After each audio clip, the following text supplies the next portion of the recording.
help if you leave your email ID in the chat, because we are already late for our panel discussion. All right. Now.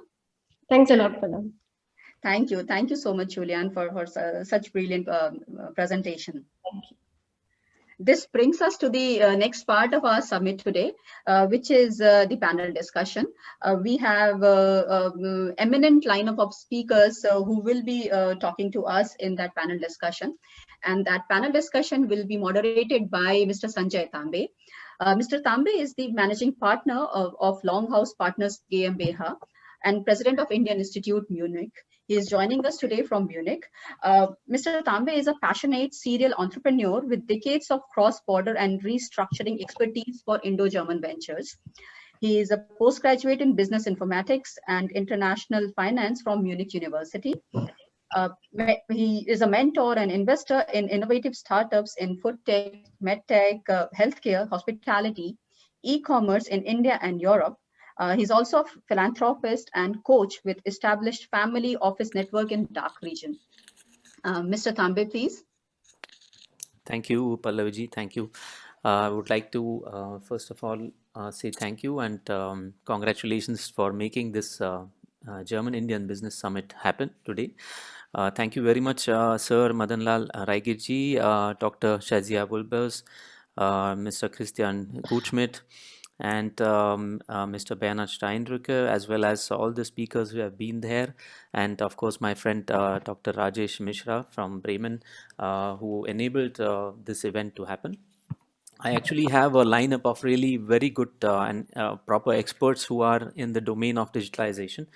I feel like the most dummy user of digitalization in this case, but nevertheless I'm very proud to be able to lead this session of the panel discussion today.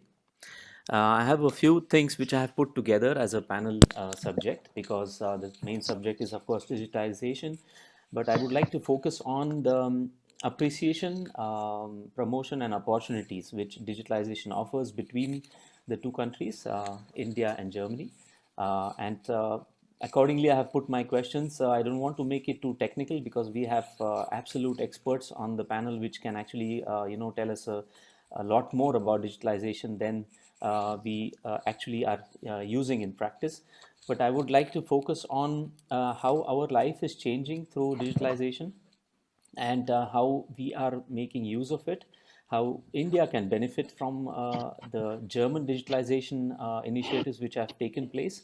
And of course, one of the most important things is the data protection, which is really highly spoken in Germany, and how it is used in India, basically how it is used in Germany and India, and how a normal person can protect himself against digitalization if he doesn't want to. Is there an option, or has digitalization already taken our lives up? This is the focus of my discussion.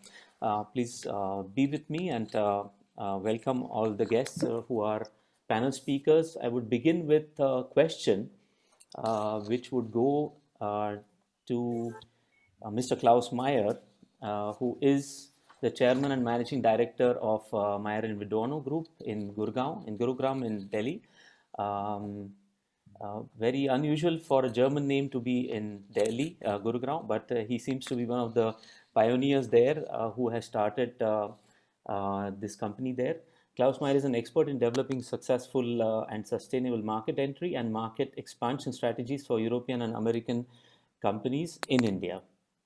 Before and after his studies of international management in Spain and Germany, he worked with the trading arm of the Stinnes Aeon group of companies in New York and Germany. As M&V, as the group is called, Maier and Vidorno, group's chairman and managing director, he lives in New Delhi and has been doing business with and in India for over 20 plus years. So welcome, Mr. Klaus Maier. I would like to put Sanjay, a question thank you. Thank Hi. you for your kind words. Yes, Good afternoon. Yes, thank you. Good afternoon. I have myself lived in Gurugram around between 2012 to 2017, so I know how it has developed a lot there, and it's the best place to live if you are in India, I can say. So my question goes to you: the cultural challenges the organization faces nowadays.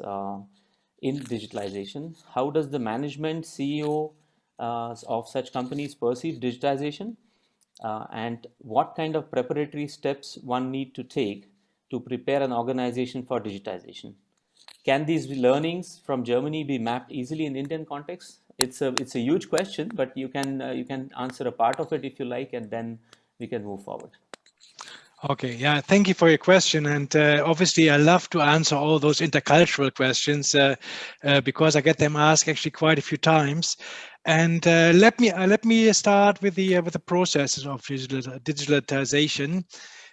Which we also had, to be quite frank, we had to learn quite a lot this year. I mean, in March, end of March 22nd, I still remember, or March 21st, when the Prime Minister announced a partial curfew, like test curfew. Yeah, everybody was ready for that one day, but nobody expected that from Monday onwards our life would have been different. So we had to bring all our people, and all over India we have about 150, 160 people nowadays. We had to bring them overnight into home offices. And you see, we are in the service industry, so that one may say, look, that's much easier than a production site, which is actually true. But to be quite frank, most of our, or many of our peoples are executives, and they still used to work on desktops. So overnight we had to get them laptops, we had to connect with them in their home offices, we had to make sure that we had stable internet connection. We worked with SAP here. That's how we administer our transactions, and only with a stable internet connection actually can work. So that was quite a challenge, and I was very skeptical initially how that was going to work, but I must say it worked wonderfully. I mean, we are still people who are working from home, or quite a few of our people work from home. And if I say from home, a lot of them went back to their villages. They went up to Uttarakhand, they went to Himachal, they went to Orissa, they went to MP, or basically all over the country, and they work from there nowadays till date. So, which means a lot of things are possible when it comes to the digital world. And I must say thank you to our IT department. So basically, what did we do when it comes to digitalization? Obviously, we had always a strong ERP IT department, because lots of our customers work on our system, and they have country managers, sales managers all over the place. So which means they all need a stable internet connection. So one part is obviously you need to look into your resources. What resources do you have? How is your organization fit for the change? And what do you want to achieve? Then also, how do you want to communicate with the customer? And that I saw, for example, with our sales managers, with the country heads of various German companies. You see, they used to sell face to face, and from one day to the next they had to develop digital presentations, in talking to customers, in explaining products. That was one of the very, very difficult topics, to explain basically, or to make a product tangible, even though he couldn't feel it, couldn't touch it. And everybody knows how difficult it is to sell German machinery already, if you can see it, if you can feel it, if you can see the results. But to do that digitally was obviously also very, very, it was a challenge. And another point is when you start digitalizing, the very difficult word, your company, is obviously you need to look into your processes. And one thing what we learned, for example, while doing it, how people work, how people use to communicate, how people ask for approvals internally, how information moves from one desk to the next, and you see a lot of redundancy. So also there you can basically learn a lot how to become more efficient and more effective. And I think that is the main point. Digitalization for me means becoming more effective and more efficient in your processes, in the work you do, in your daily work. Coming to the first part of your question, interculturally, I think that goes for everything. It doesn't mean only for digital topics, but also for other topics. Being a German, working in India, I learned one thing. If you want to transfer your German knowledge, your German way of working one-to-one to India, it does not work. I mean, simply it does not work. Yeah, you will fail, you will not succeed, and you will abandon or will leave the country being frustrated. So obviously you need to learn how to communicate with your local staff, with your business partners in India. And even though we all speak English, which is one of the big advantages here in India, we may use the same words, but the meaning may be slightly different. So it takes a bit of experience to really understand what how to communicate, what to communicate, and also to make sure that actually what you said has been perceived in the same way as you send out the message. Mm-hmm. Yes, thank you, Mr. Klaus Maier. I'm very happy that you could elaborately answer this question. I'm also happy that I could put this question to you and that we have you in this panel. It must be a very good experience being in India, especially also in these times, but in general as a developing nation and rapidly developing nation, and on the peak of digitalization, which Germany claims to want to reach, but it seems India is much faster there in Germany. We would like to welcome questions. Please put them in the chat box, and I'll put them at the in between. I would first like to welcome the next guest, whom also have a difficult question. That's Mr. Mukul Dhyani. I don't know if he's there. I don't. Oh yes. Yes, I'm very much there. Hi. Yes. Good Okay. afternoon. Hi. Good afternoon and welcome, sir. You are the Senior Vice President and Business Head of Continental Europe at Tech Mahindra. Tech Mahindra is a $5.2 billion global technology and IT service company and is part of 21 billion Mahindra Group. I have quite a few friends at Tech Mahindra. And he has over 20 years of professional experience spanning across 5 European countries and has also worked in Singapore and the US. He's an expert in finding the best technologies for solving business problems and opening up new growth opportunities for large multinational customers. Prior to joining Tech Mahindra, he was part of the leadership at Wipro and Infosys, which are also very large MNCs from India, managing their businesses in Central Europe, USA, and has held regional management positions with other multinational firms, where he helped set up and scale operations in Central and Eastern Europe. Mr. Mukul, it sounds like first of all, thank you for being with us on the panel. Thank you for having me. I've seen a couple of YouTube videos of your speeches about digitalization and engineering, design, and trend reports, which you seem to be at the tip of it. So thank you that you can be with us. I have relatively a simple question for you because looking at the audience, we want to be, on a surface where we can understand how digitalization can help the Indo-German scenario. So what are the technical challenges in digitization at this point? So what is the current level of maturity in the German industry? Can you compare the maturity level of German industry with Indian market? And what does India need to effectively digitize? What are the advantages of the situation India itself has as compared to Germany?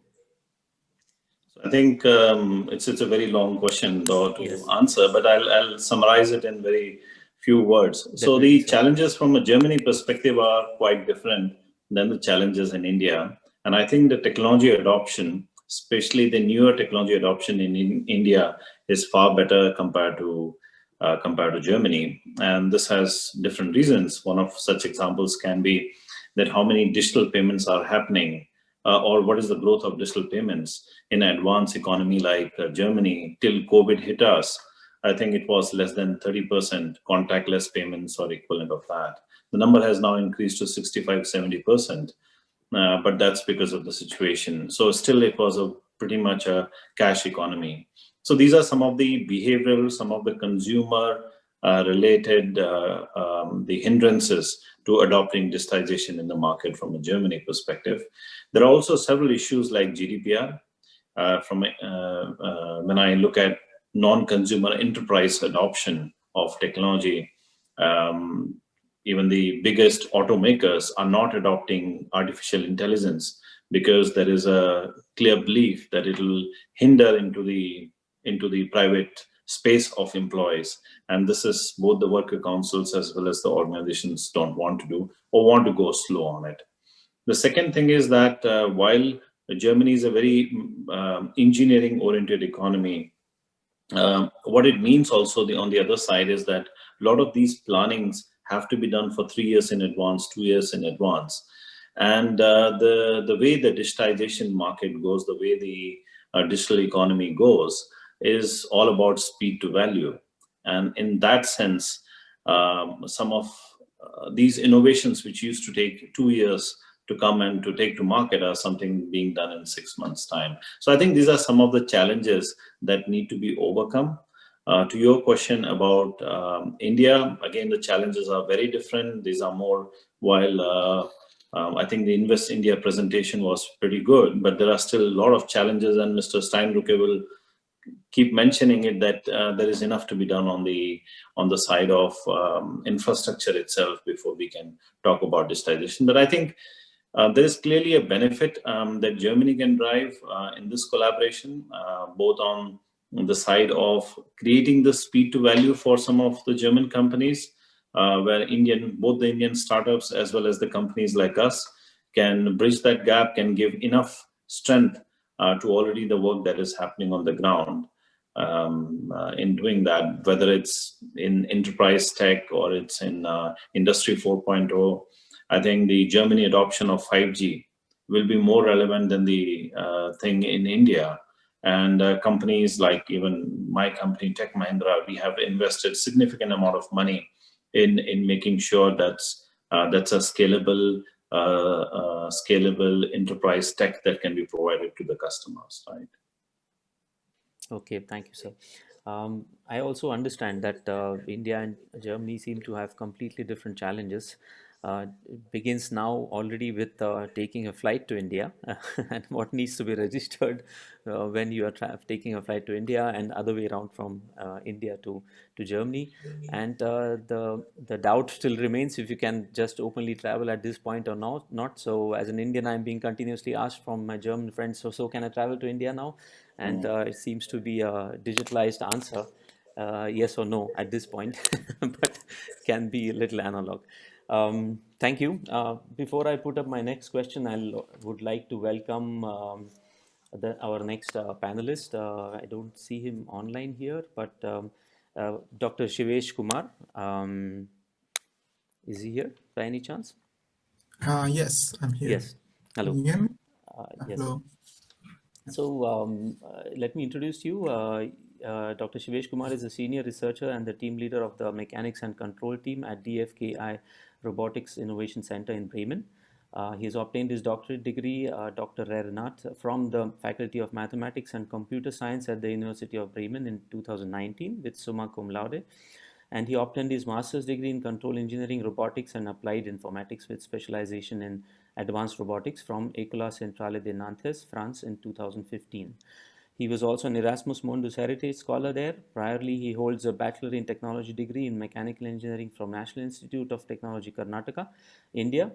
And his research interest spans kinematics, dynamics, and control of serial, parallel, and hybrid robots with applications in the fields of exoskeletons, humanoids, rehabilitation, and industrial automation. So that sounds like a very academic lineup. I'm thanking you to have you here today, Mr. Shivesh. Yeah, thank you for your kind introduction. So I have actually a very short question for you. What is the role of artificial intelligence and robotics in digitalization? So if you can simplify it, because I can understand that you would have a very scientific answer to that. Yes.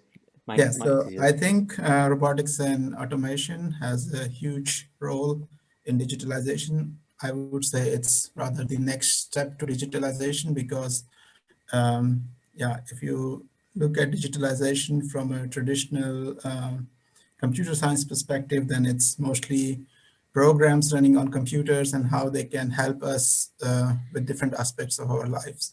But eventually, the computers would evolve into, let's say, growing arms or legs, and this is what we call as robots, right? So we have robotic manipulators that are working in industry, in the automation sector, and eventually nowadays there is some nice amount of work coming from the area of legged robotics, so walking machines, for example, that could help in logistics and delivery, and many other applications. So I think eventually we will move away from digital programs running on static computers to robotic systems where this whole program is living like a real robot and helping us and coexisting with us in the shared human spaces. So I think it has yeah, huge impact. Can you explain us something about exoskeletons? That seems to be also. Yeah, sure. So exoskeleton is one technology that is important in healthcare. So Germany, for example, has an aging population. The median age here is around 48 years, and many people suffer from stroke, for example. And we at DFKI have been working on developing exoskeleton technology, which can help people recover from stroke illnesses. So it's basically a system that one could wear, and it can assist then the therapists to train certain movements to the human again. So the exoskeleton helps the user do certain movements, and over the long training periods, the patients can recover from such such illnesses. Yes. Okay, thank you, Dr. Shivesh, for this enlightening explanation of exoskeletons. Interest me a lot because it seems to be a big subject in all kinds of industries. Robotics, healthcare, as you mentioned, seems to be a big thing. And from the next speaker, I would like to know more about how these things can differentiate between Germany and India. Let me welcome Dr. Rohit Menon. I think I saw him before. Yes. Hi. Dr. Rohit Menon began his career as an automation engineer for Siemens, where he crisscrossed the country to help factories. I imagine crisscrossed India or Germany? Crisscrossed India, actually. India. I think I visited 16 states. So good. I was guessing Germany, Yeah. but crisscrossing India is much bigger deal than crisscrossing Germany. And to help factories deploy the latest automation and motion control solutions to improve their productivity. Thereafter, he did his master's in robotics from the Technical University of Dortmund. He did his internship and thesis on assistive robotics with the German Aerospace Center. And thereafter, he worked as a research engineer in robotics for 4 years with the German Research Center for Artificial Intelligence in Bremen. Fantastic. So, this part of the question which I had placed to Dr. Shivesh, it goes a little bit also towards you. I would like to know, is robotics a suitable tool in Indian context? I mean, we talk about skills and labor and a lot of employment issues and a lot of young generation finding different kind of employment. Are you going to replace young generation in India with robotics, and how would you react as a software engineer when you are designing such robots? I would say we can pose the same question also in the German context. Yes. When it comes to, let's say, replacing internal combustion engines with electric motor driven cars. I think this question, when there is a new technology that disrupts the current technology, there's always this question, what will people do? But then that's also the question when we started having ATM machines. We were talking about, would it replace bank employees? I don't think it did. What it did was actually help improve the banking network in India. So similarly, yes, not just in India, even in Germany where labor is scarce, I think there is this fear that robotics can impact employment opportunities. But to then not embrace it means losing out on the next wave of what you call employment opportunities, I would say. Because, for example, we missed out on the industrial revolution in a way. And that is why when I was working for Siemens India for 4 years, what I saw was we were users of many technologies, but we were not the technology owners. It's basically the European multinational companies which were the technology owners for a lot of processes and factory automation. I think right now, considering if you look at, as I think one of the speakers mentioned, India, there are around 25,000 Indians working in, studying in Germany, and not just in Germany, a lot of European countries. What you would see is they are very good at the software part.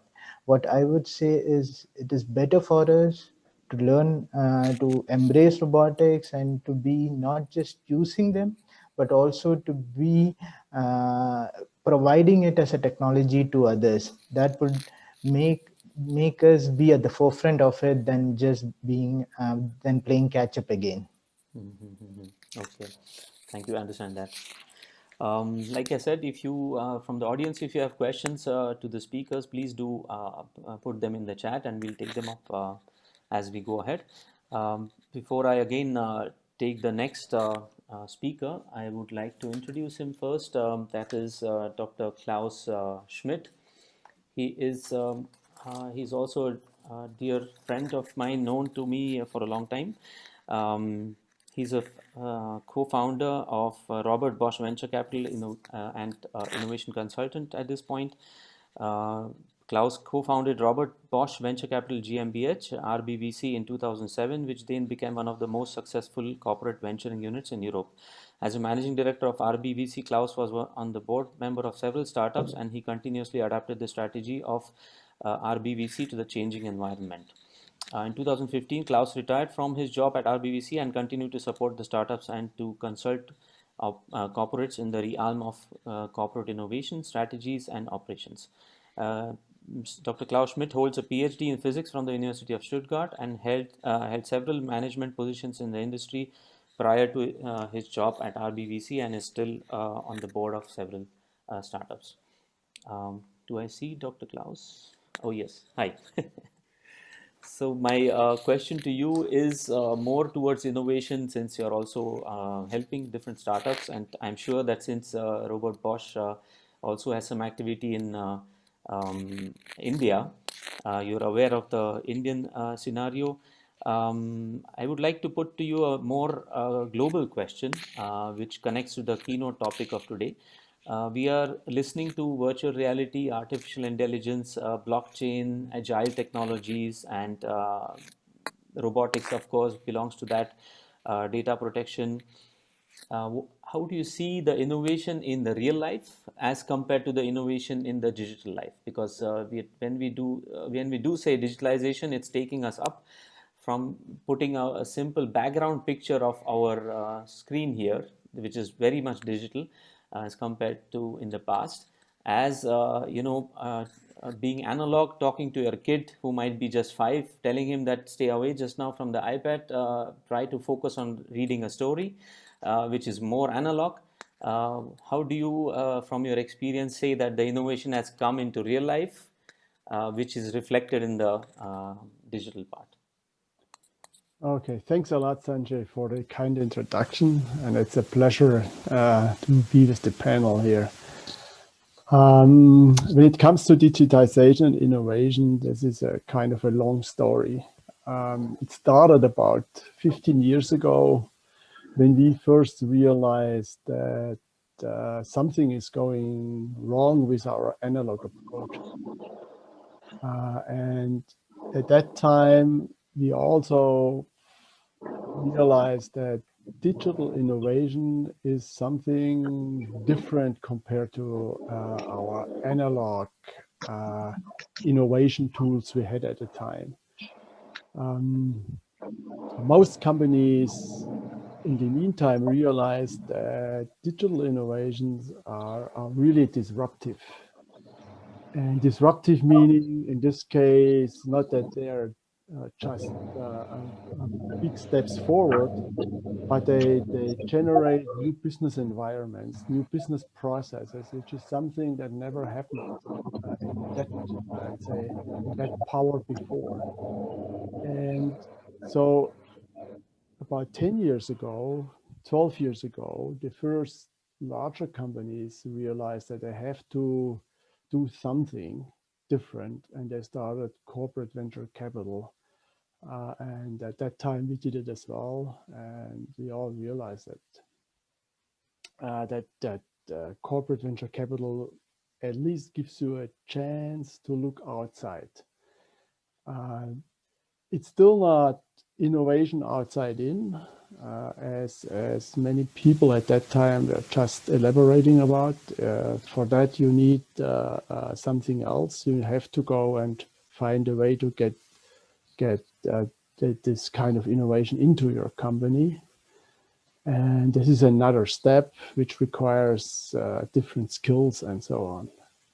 Now, that was the first start with, let's say, the digital technologies really pushed us in a new direction in the innovation management process. The drawback of this whole approach with corporate venturing was the enormous amount of money you need. And let's say mid-size and smaller companies are not capable of handling that amount of money. So what happened during the past, I would say 5 to 10 years now, is that new models came up.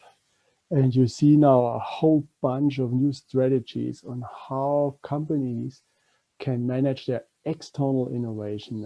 And this external innovation is the real, let's say, major impact on innovation processes because of digitization.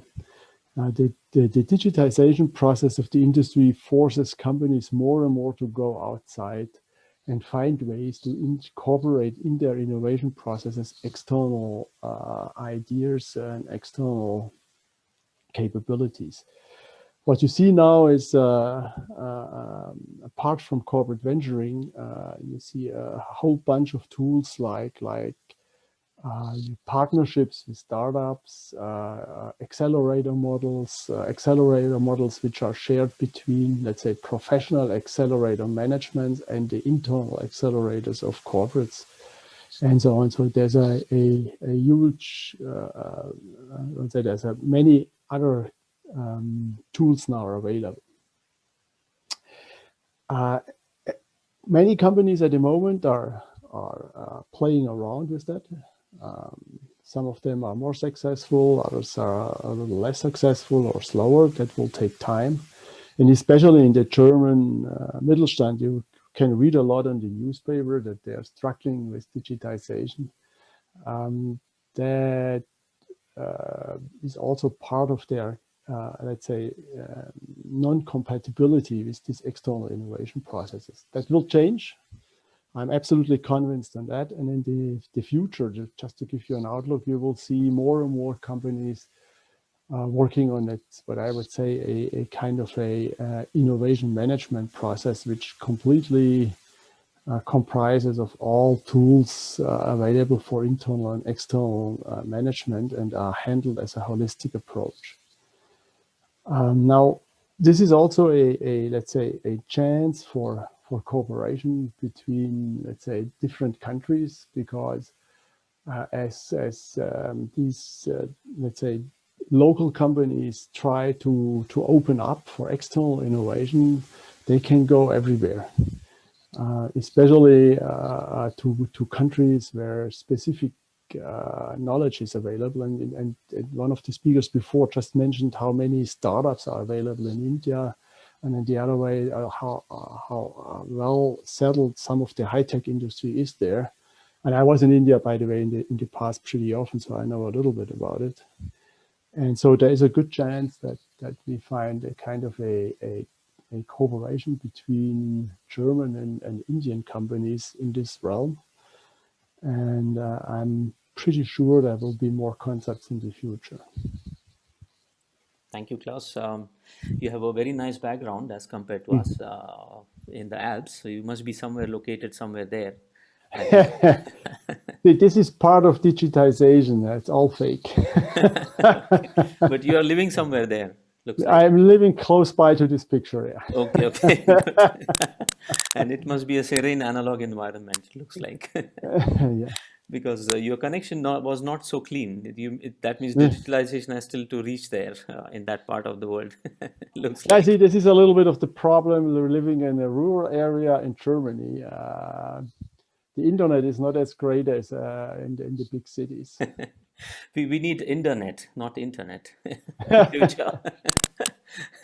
Okay, so before I put my next question, I would like to welcome Mr. Amit Shah. He's from Konstanz. He's adjunct professor for industrial IoT and innovation at HTWG Konstanz, University of Konstanz. Amit is a tech entrepreneur having successfully built disruptive businesses in India as well as Germany. He lives in Konstanz, Germany since last 20 years. Amit is adjunct professor for industrial IoT in Konstanz. He actively supports corporates and startups in their digital and connected businesses, as well as actively promoting cross-border DACH India business since last 5 years. And Amit is also supporting our organization called Indian Entrepreneurs Association in Munich, which was founded last year, where we are helping Indian as well as German startups between Indo-German space. So we have set up a small incubator in Munich with Amit's help. And Amit, I have a question for you. Thank you for being here today on the panel, finding time for that. It's more about like we heard about the different facets of digitalization, including artificial intelligence, robotics, etc. So, what are the advantages of deploying artificial intelligence in industry? Do you have any success stories which you can share with us from Germany or India, and how Germany can help India in that space, or India can contribute to Germany? Since you're a professor, you must be having a number of students from different spaces who are in this domain, and would you like to share something with us on this? Thank you, Sanjay.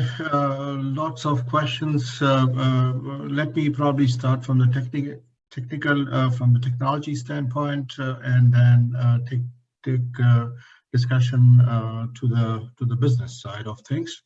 So when you look at technology standpoint, you look at digitization, you look at digital transformation. We heard earlier in the event that we are not talking about Industry 4.0, but we are talking about Industry 5.0. But one should actually think that when you want to do Industry 4.0 and 5.0, you need to have Industry 0.0, 1.0, 2.0, and 3.0 behind you, which means that the digital capabilities of an organization must already be there in order that you actually can tap benefits of Industry 4.0 or even of 5.0. So when we look at artificial intelligence, we look at robotics, or we look at exoskeletons, they are all meant to improve the efficiency of existing processes, existing systems, existing machines. If you look at automotive component manufacturer whom we had helped a few years back. So when we went there, they actually had absolutely no systems in place. The whole tracking was done with papers, physical piece of papers. So digitizing that meant you had to jump 2 or 3 generations of maturity. Which was kind of a challenge. This is what we are seeing also happening in Germany. So even when we are talking about digital transformation, many organizations from the shop floor, from the manufacturing standpoint, I'm not talking from the IT systems, I'm talking from the manufacturing setup standpoint, are quite behind that evolution cycle. And this is something that also is the case for India. We in India are also not really very modernized, not very automatized plants, automatized systems. So if you look at it from that standpoint, Germany and India have a lot of commonalities when you attack a digital transformation problem. The challenges certainly are a little bit different, but more or less there is a lot of commonality. And we are seeing that jumping generations sometimes can be of advantage. We know 30 years back, we actually did not have any real telephone connections in India. But today, we are the largest mobile network subscriber base in the whole world, even higher than that of China. Why? Because what we have managed, as India has managed to actually supersede a couple of maturity phases in telecom evolution and directly go for mobile networking. So if you look at that and think about digital transformation, digitization of factories, of shop floors, of plants, there is a huge opportunity in Germany as well as in India to use today's modern technology and enable those plants to work efficiently, have the benefits of digital and modern technology, and increase production efficiency, increase product quality, reduce dependency on human error, etc. pp. Reduction of human error, reduction of rejects, increasing product quality is what the real benefit of artificial intelligence in a digital transformation in plant manufacturing perspective is. Why?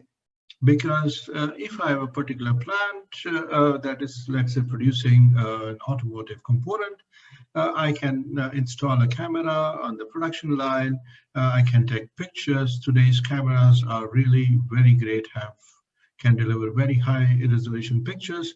So I can take those pictures. I can run an AI engine and see that, okay, this product that is now being manufactured, is it good quality or bad quality? Should it actually go in rechecked or should it go in packaging?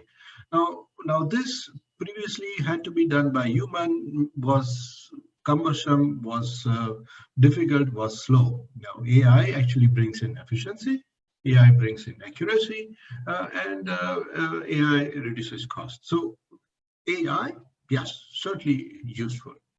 Using robotics, certainly useful. Same efficiency can be seen by that. Exoskeleton per se is for helping human have a more comfortable workplace. Now, this is a part of digitization, but this is a part of digitization where the human capital comes into picture. That human capital also is becoming important. A particular shop floor manufacturing guy is also an asset, and we have now to think, hey, what is it that can be done to ensure that he does not get back pain or he does not have health problems if he's doing the same work repetitive over the years. And that's where exoskeletons can be certainly brought in, can certainly help. So digitization, digital transformation is to be done meaningfully. You have to look at the tools, technologies. It is available at your disposal. See what you can actually achieve with the existing tool set, and implement it meaningfully. So when I say implement meaningfully, just bringing in a laptop, bringing in an automated system, bringing in digital networks in plant does not help, or iPads. You also have to train your people. You also have to train the team and people who are actually also going to use all the systems. So I could bring in an iPad and replace paper. But if I'm not training my people how to use that iPad, it will not help. So I may be able to replace paper by a digital technology, but I may not be able to use it effectively if I'm not taking care of the human capital part. I have to take them in the whole process. I have to weave them in the process. I have to ensure that they also actually are aware of what is actually happening and how you actually can use these technologies to make the best use of what is available to us per se. So in sum, a great opportunity from Indian standpoint, from German standpoint. Commonalities, there are several. Can we use what we have learned here in Germany for India? Yes, we can. And what can we do from India for Germany? Of course, Tech Mahindra was here you have to see, hey, Tech Mahindra can actually also help. How can it help? It helps actually then in solving problems that German industry faces by helping them in digital transformation. So I guess it's a two-way autobahn that we have between India and Germany. We certainly have something to offer to Germans and German industry, and we have a lot to learn from them. And I guess we will keep learning. I guess this digitization journey is not going to end today. As Klaus just mentioned, it started 15 years back, and I think it's going to go on for another 15 years before we will start seeing the real results and the real performance. And I'm excited to see what we all can do in this journey as we learn and discover more and more. So okay. Thanks, Sanjay. Back to you. Thank you, Amit. We have a very time constraint, but I have a last question, which is like an focus on. Before I do that, I would like to introduce the next speaker, Mr. Arvind Sinha. You're here. Welcome, sir.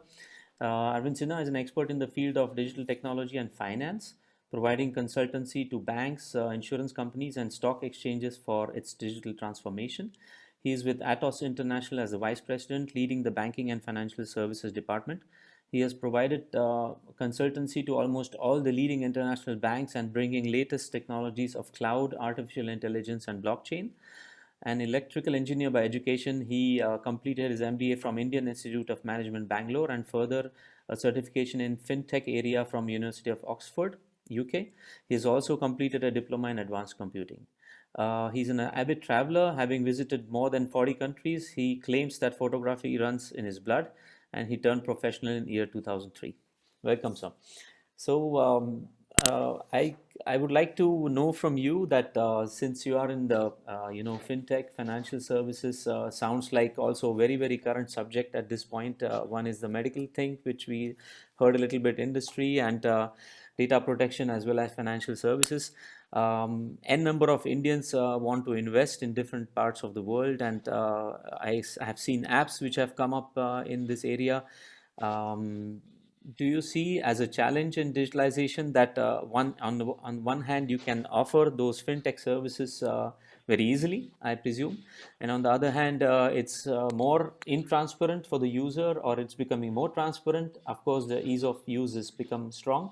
And how do you target the different age groups which are here? Like in Germany, there's an aging population, so people are very conservative. They cannot just invest by a click of a button. Whereas in India, you can just, yes, I want to do this and that, and then the service can be placed. How do you see that as a challenge, or is it a learning curve there for us? Yeah, see, as we all know, that any business that always gives us challenge, and when we start solving those challenges, then that is our business model. So when we say that, okay, there are certain different kind of challenges to be solved in Germany, completely different in India, that is, of course, that is the reason the business models change.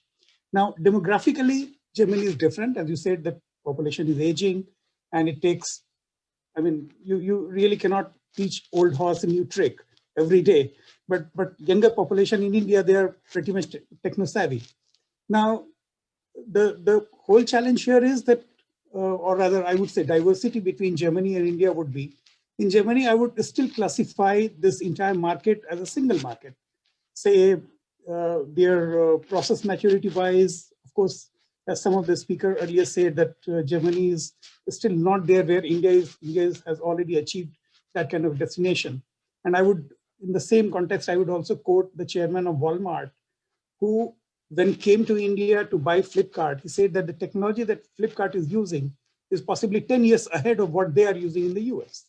So the same goes between Germany and India too. But the diversity in India is really huge. One section of the society, they are very, very tech savvy. Everything is on their fingertips. They take use of all the modern technology globally, because now there are no boundaries so far as technology is concerned. But on the other hand, we have certain set of other people who even lack the basic education.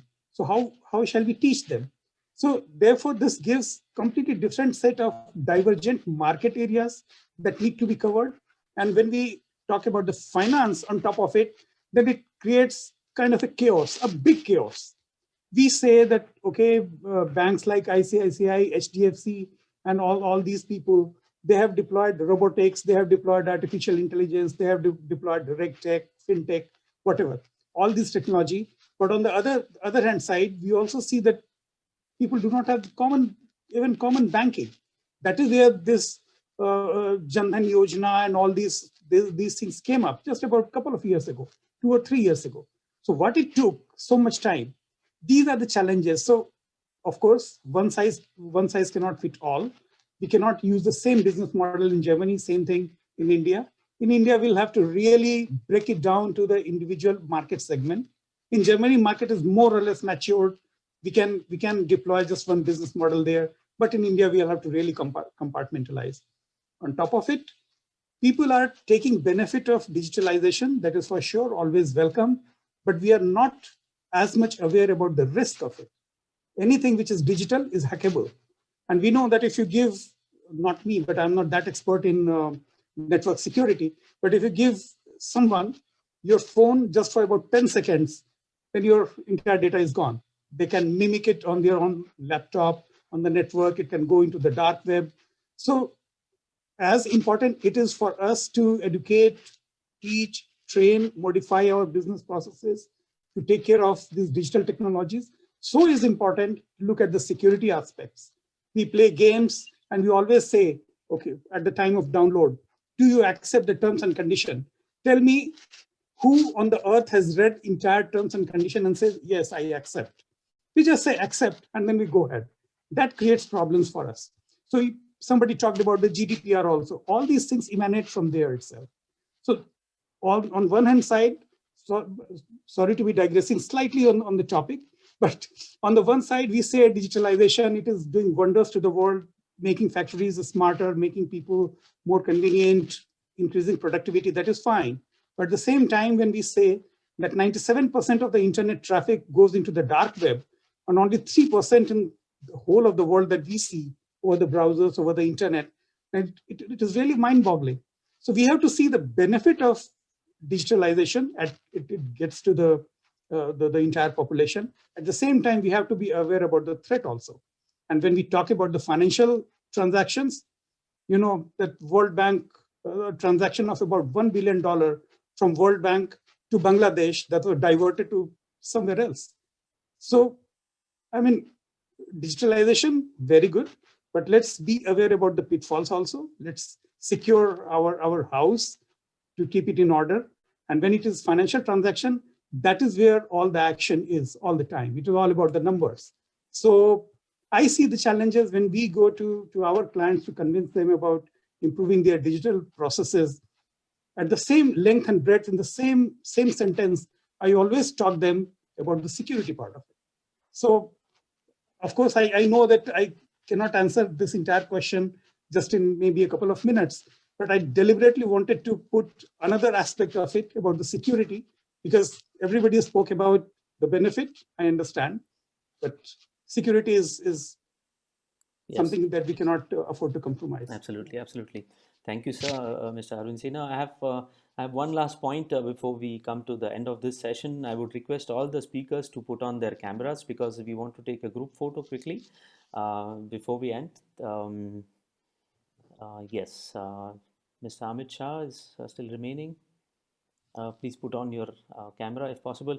My last, rather not a question, but comment would be, because we took this panel discussion a little differently than we had originally planned, because such a vast knowledge of panelists sitting here, and it's difficult to put a discussion which it can be a discussion as such, and as compared to physical panels, we are sitting opposite to each other, which is a very good benefit on one side, because we can see each other in your own eyes, and then discuss. So it's like a real proper panel discussion.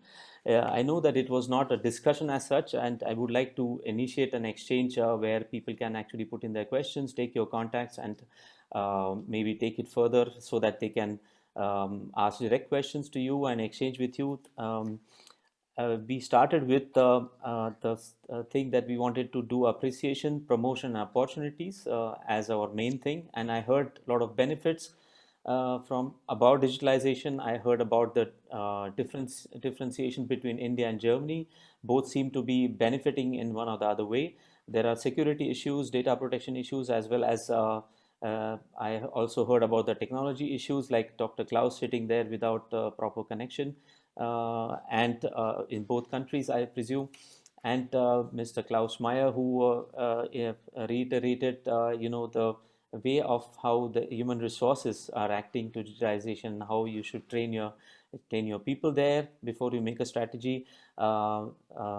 Mukul Dhyani also reiterated that yes, everything is positive, and of course you have to take an aspect in considering digitalization in the industrial part, where you are designing, engineering, and integrating in your own life.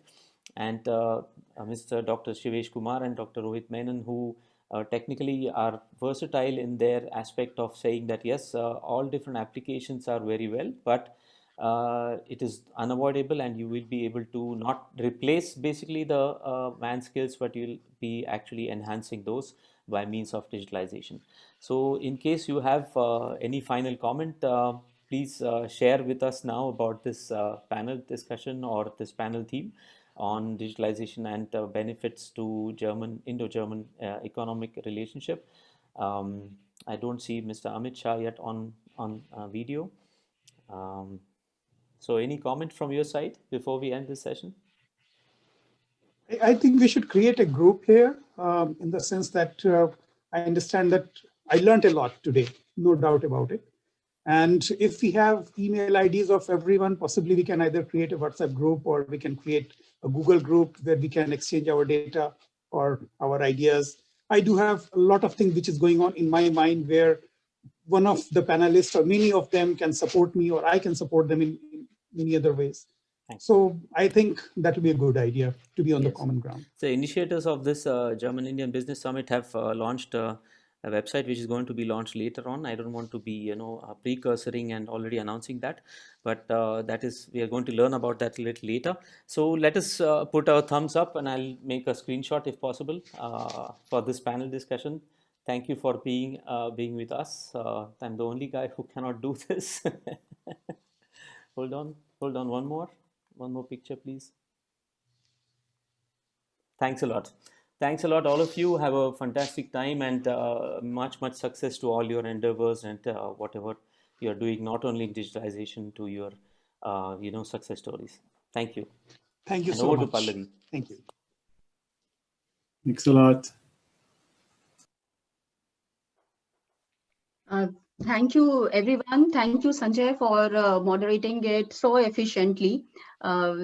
And thank you to all the panelists for sharing their expert opinions. And thank you, Mr. Sinha, for highlighting, for treading with caution, essentially. We cannot only be enthusiastic, we also have to be careful. I completely agree with you. So this brings us to the next part of our summit today,